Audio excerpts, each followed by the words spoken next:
nama saya If.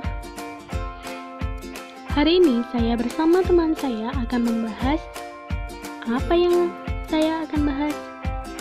Ya, benar, kita akan menganalisis manajemen PT Astra International Tbk. Topik yang kali ini akan kita bahas meliputi sebagai berikut. Tapi yang mengupas tuntas materi kali ini adalah Latifah Ciani Firono dengan NIM 2008 1030 1040 dari kelas pengantar manajemen C. Simak videonya yuk. Ya, yang pertama profil PT Astra International Tbk.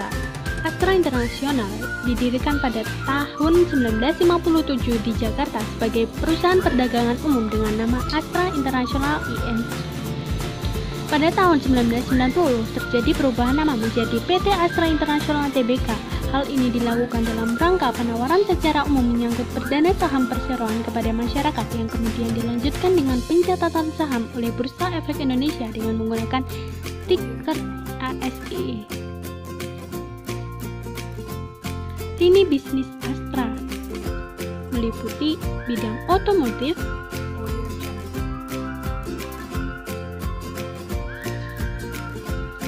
jasa keuangan,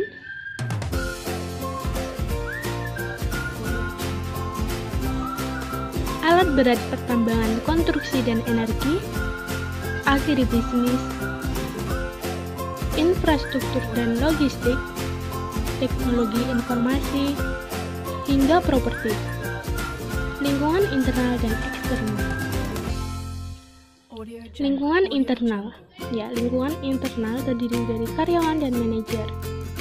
Karyawan, kemampuan atau skill yang dimiliki karyawan atau pekerja berpengaruh terhadap proses berlangsungnya kegiatan yang ada dalam perusahaan. Misalnya dengan kasus seperti berikut.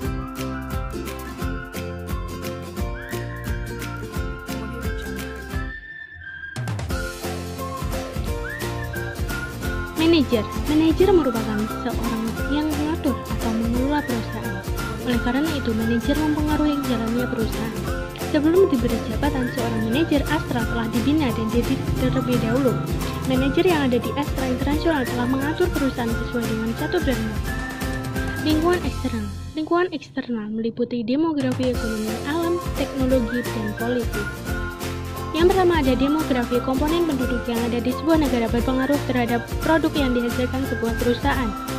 Berdasarkan data dari Badan Pusat Statistik tahun 2019, komponen penduduk Indonesia meliputi dengan banyaknya jumlah penduduk perempuan dan golongan remaja. PT Astra International khususnya di bidang otomotif telah meningkatkan jumlah produksi motor metik, yaitu sebanyak 11 jenis motor metik. Ekonomi menyangkut mengenai pendapatan per kapita masyarakat Indonesia, yaitu tergolong. Oleh karena itu, perusahaan Astra berusaha menawarkan produk dengan harga yang bervariasi. Di bidang otomotif, Astra menyediakan Beat dan Ayla untuk kalangan menengah ke bawah dan Vario dan BMW untuk menengah ke atas. Lalu ada bidang alam yang menyangkut mengenai ketersediaan bahan baku. Astra telah menjalankan perusahaan dengan tetap mengedepankan keberlanjutan dengan berpedoman satu dan Astra. Lalu teknologi yang canggih ini mampu memproduksi dengan cepat. Astra memantau dan mengevaluasi perkembangan teknologi serta input konsumen secara berkelanjutan sehingga terus bergulir sebagai bentuk perbaharuan dan perbaikan. Politik juga berpengaruh terhadap proses operasi perusahaan Astra. Contohnya, di tahun 2020, tepatnya pada bulan Maret, pemerintah mengeluarkan keputusan pemerintah nomor 21 tahun 2020 tentang PSBB dalam rangka percepatan penanganan coronavirus disease 2019. Hal ini mengakibatkan proses produksi Astra terhenti. Analisis SWOT. Yang pertama ada strength atau kekuatan, yaitu ada distribusi cepat, teknologi yang canggih, memiliki tenaga kerja yang terampil, produk yang bervariasi, yang memiliki lini usaha yang tersebar di penjuru Nusantara. Yang kedua ada weakness atau kelemahan. Berikut kelemahan dari PT Astra. Yang ketiga ada opportunity atau peluang. Berikut peluang dari PT Astra. Yang keempat ada threat atau ancaman.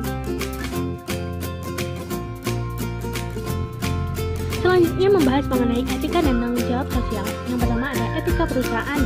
Etika perusahaan terdiri dari 3, yaitu yang pertama ada perusahaan dengan karyawan. Perusahaan telah menyediakan program untuk kesejahteraan karyawan. Astra juga menjalankan program kesejahteraan dan work-life balance kepada karyawan. Program ini berupa pemberian bonus setiap tahun atas penilaian kerja.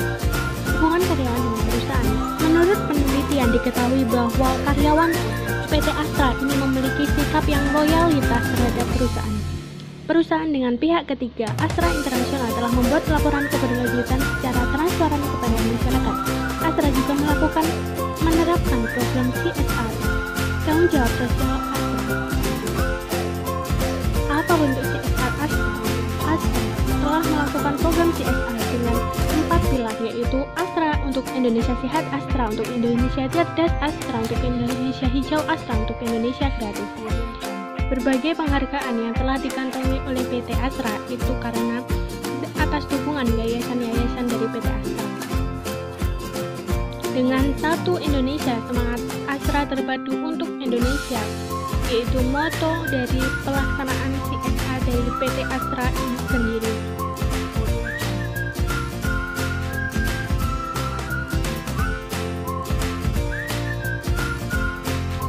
Selanjutnya ada perencanaan dan implementasi strategi. Perencanaan dan implementasi strategi meliputi visi misi Astra, pesaing, strategi dan pengendalian. Visi dan misi Astra. Yang pertama ada visi Astra, meliputi sebagai berikut. Lalu ada misi Astra. Selanjutnya ada catur dharma Astra.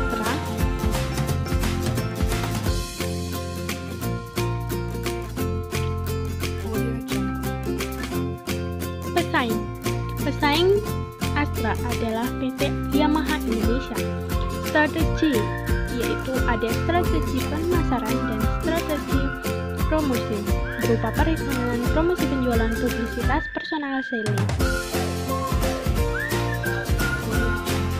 Pengendalian strategi berdasarkan laporan tahunan yang dikeluarkan oleh PT Astra Internasional dapat dilihat bahwa perusahaan ini mampu mengalami pertumbuhan secara signifikan. Hal ini dikarenakan PT Astra telah mampu merancang strategi yang tepat sehingga mampu meningkatkan profit perusahaan.